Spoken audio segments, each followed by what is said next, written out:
Vincent, welcome to Open Line Monday. Thank you. Thank you for taking my call. Hey, I was born and raised Catholic, but then I fell in love with a Pentecostal, and now I'm a practicing Pentecostal.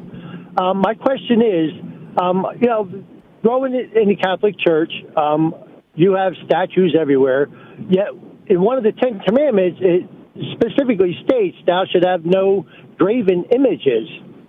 And I'm assuming that's of Jesus or, any religious character. So why is it that there's great images in the Catholic Church? Okay. Were there graven images in the Old Testament Solomon's temple? Do you know? Sorry, no, I'm not a scholar. Well, I'm going to tell you, if you go to, I guess it's First Kings.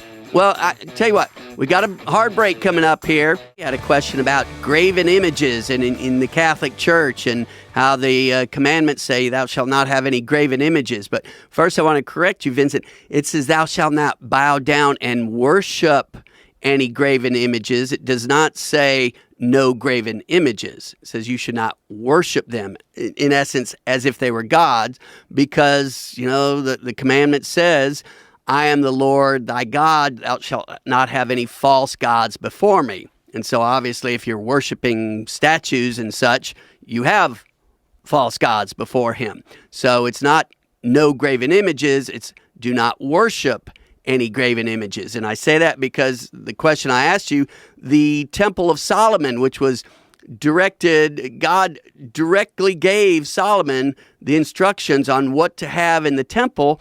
And what did he include in there?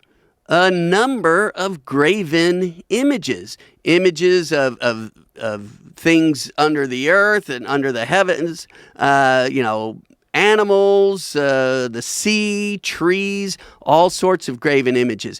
In the desert, when God sent serpents, and the serpents bit during the Exodus, the 40 years in the desert, and the serpents bit a number of people. Vincent, do you know what God prescribed for them to do to be healed from those serpent bites? I do not.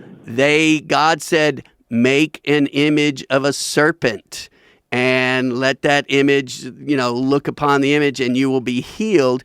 And then, so it was obviously okay. But a few hundred years later, what happened? The Israelites fell away and they started worshiping that graven image of the snake as a god. And that's when the king at the time had it destroyed.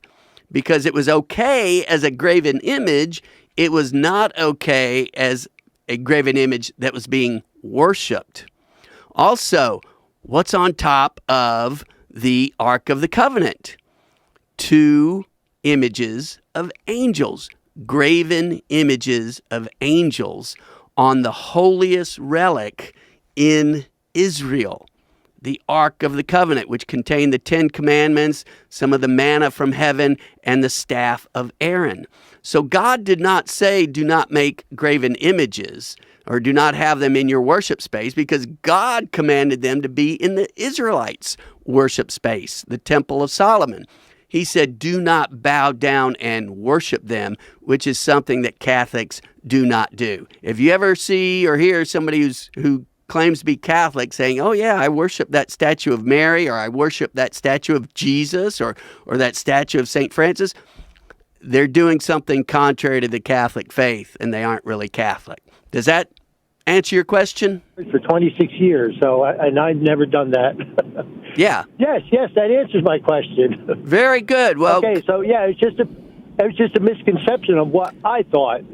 That's it. And see, that's most people, Archbishop Fulton Sheen once said, there are not 100 people in the United States who hate the Catholic Church, but there are millions who hate what they mistakenly believe the Catholic Church to be. So there's a lot of misinformation, misperception out there about what Catholics believe and teach and practice, and that is one of them. So I'm glad you called to have that cleared up, Vincent. Call back anytime.